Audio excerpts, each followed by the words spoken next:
Hello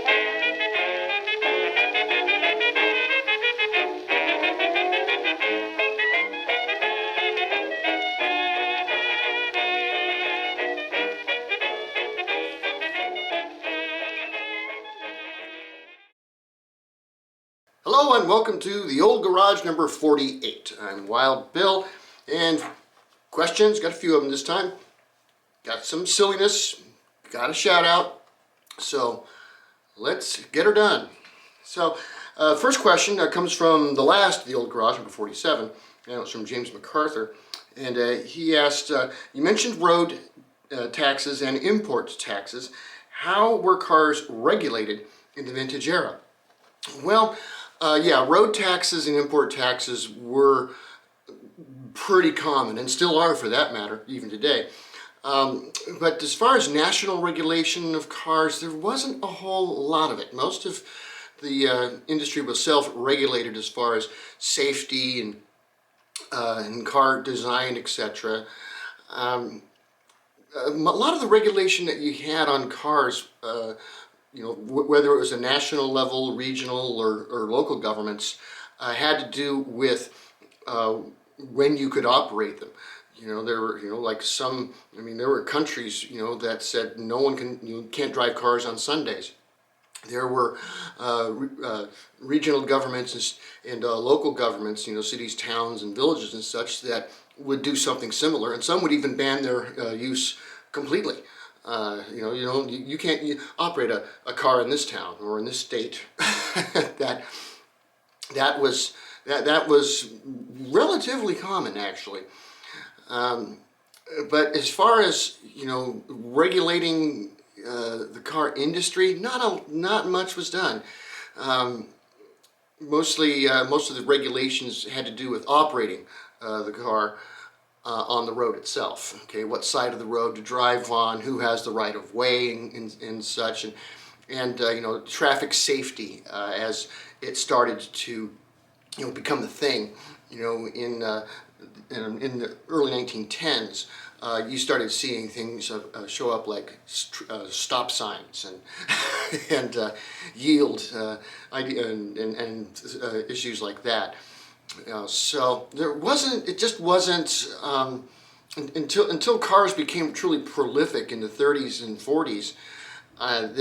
There wasn't a lot of national regulation. I mean, even the Department of Transportation in the United States is only about less than 60 years old, and you really regulating cars really gets significant regulation doesn't really start until after World War II, which is really beyond the scope of the channel. So I guess the best answer for that, Mr. MacArthur, is there just wasn't a whole lot of regulation at all. So yeah, it just wasn't. Okay, and had another question. This one was from the episode on Itala, and again, James MacArthur, and he asked, what is with those giant V's on either side of the car? Well, those are fenders, but what you may notice is that they're hinged, and this is because the idea was that for this particular car that you could remove the fenders and use them to make a bridge over a small obstacle, like a stream or a crevasse or something like that, or a really muddy spot. Okay, and then once you've used your fenders as a bridge, you can then, you're on the other side, you can put the fenders back on, and they'll now be your mud guards. Because and that's not the first time that had been done. There were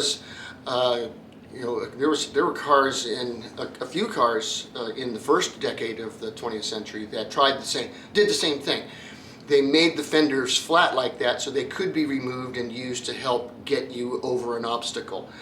And of course, I know there was one brand, I just spaced the name of it, but I have to go upstairs and look it up. But they did that as a tri-car, and they only had, so therefore your bridge could only support the two front wheels. There wasn't a third bridge for the middle one, and so that it didn't work out so well.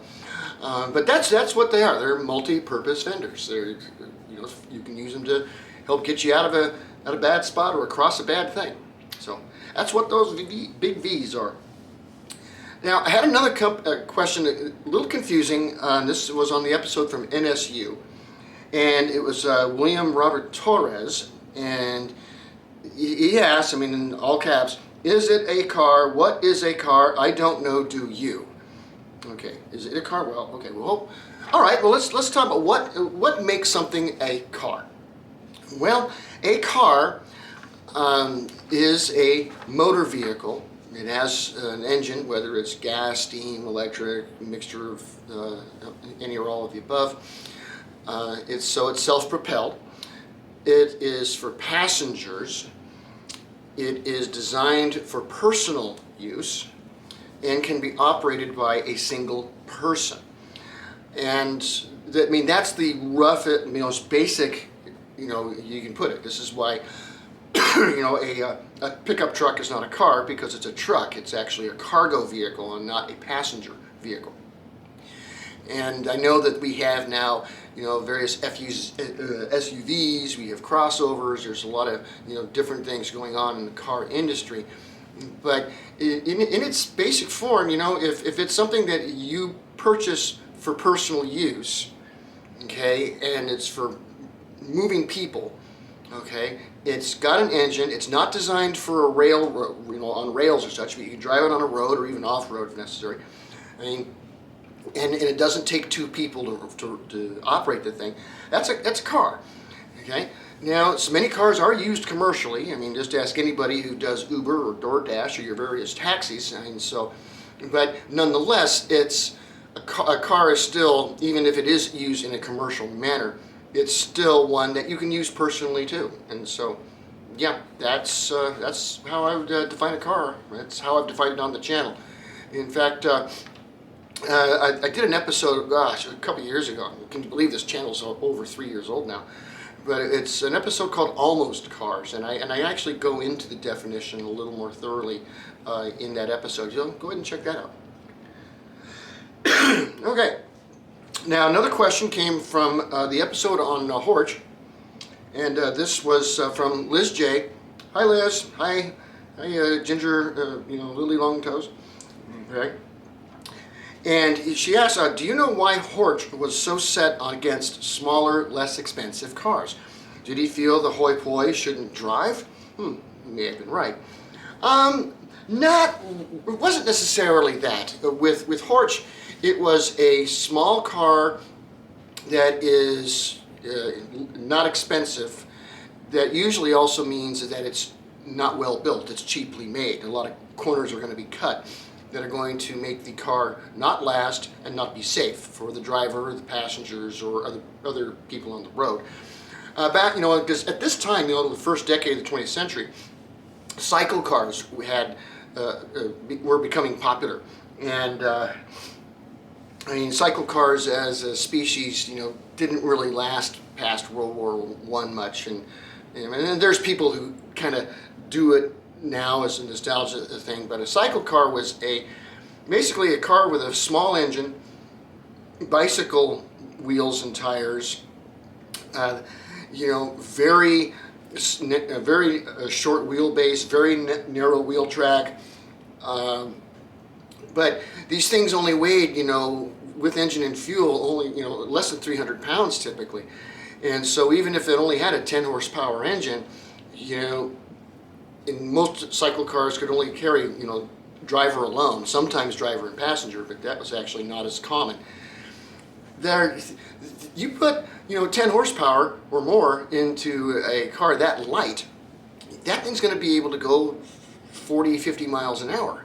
And, when you also have your wheelbase and track so small, it's hard to control them. So, it's a lot like, when I was a kid, I don't think you're allowed to do this anymore, but when Dad bought a new lawnmower, we'd take the engine out of the old one and make a go-kart out of it, and then go scooting all over the neighborhood with it.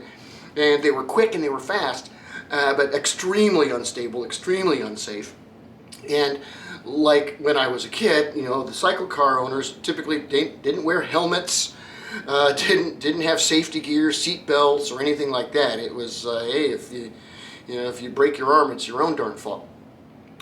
And that's what Horch didn't like about the light cars and the inexpensive cars, is that, you know, because with the go-karts, you know, and even, you know, there's clubs that still do cycle cars today. There's been a resurgence in the last 20 or so years.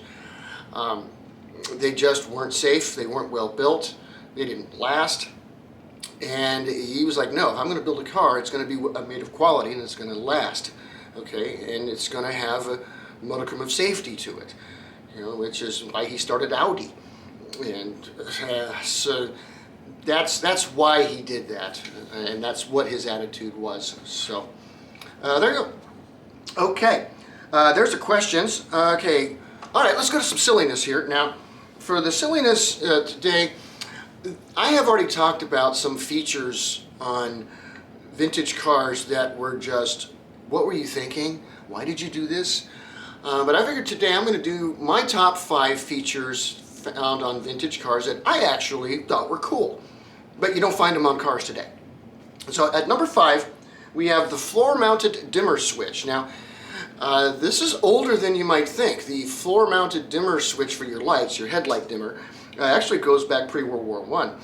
And you know, at that time you could have it on the floor. Sometimes they would have it on the dash. Sometimes they wouldn't have it at all. But the floor-mounted dimmer switch. You know, you tap your foot on it. You know, and you're able to flip it. I liked that because you have to be very deliberate to do that. On a modern car, I mean, if you hit your turn signal, you could accidentally hit your brights. You know, it's I miss that feature.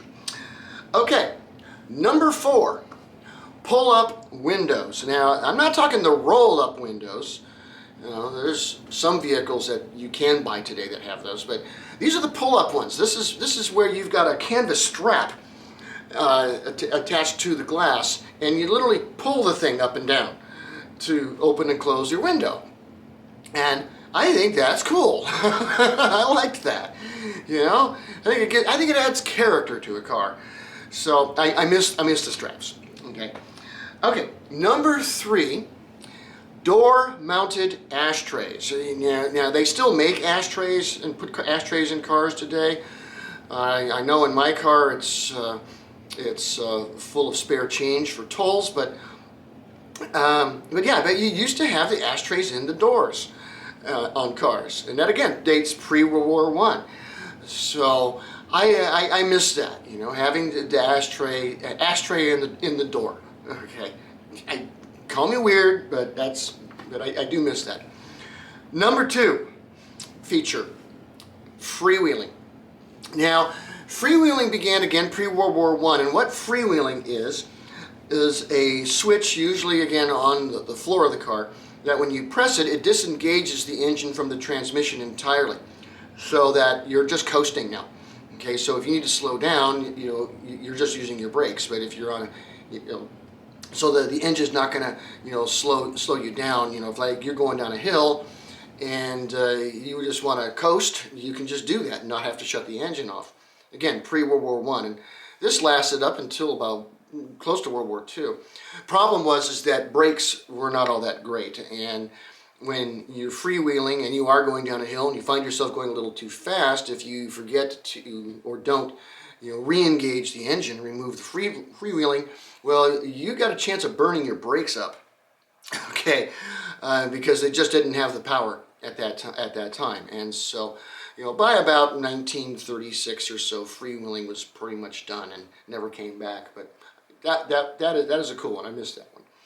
Okay, number 1 feature is the exhaust cutout. Now, what this was again, it could be usually on the floor, but it could be on the dashboard. But it was a device, or a valve, that basically eliminated the muffler from the engine exhaust and made the exhaust basically become straight pipe.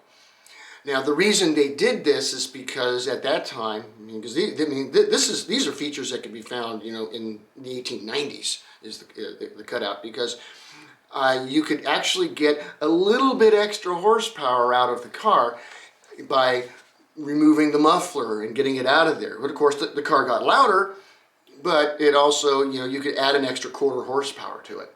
And when the engine only has, say, 8 horsepower total, adding a quarter horsepower to it can make a difference. And it makes it sound better. At least I think it does. So, yep, I miss the exhaust cutouts. So that's my number one. Yeah, we could make that come back. That'd be great. Of course, electric cars. What's the point? But all right. So that's my silliness. Okay, shout out time. I'm pretty sure that if you're watching this channel, you know about this channel, but I haven't shouted him out yet. And it was like, okay, all right, get off my butt and do it. And that's Ed's Auto Reviews. Now, this Dutchman, he's, as I've been told, I'm the storyteller, he's the meme lord, but he goes into a lot of different eras and themes of cars. I haven't really talked about much past World War I, but he talks about old cars, fairly new cars, muscle cars, cars of the 50s, 40s, he's all over the place. And his videos are well done, okay? And so if you haven't checked out Ed's Auto Reviews, do it. Link in the description, okay? So you can go, you can find him out. And of course, if you haven't liked or subscribed to Vintage Car History, do that now. Bonus points if you know who I was imitating there. And that's what we have for the old garage today, and I will see you next time. Peace.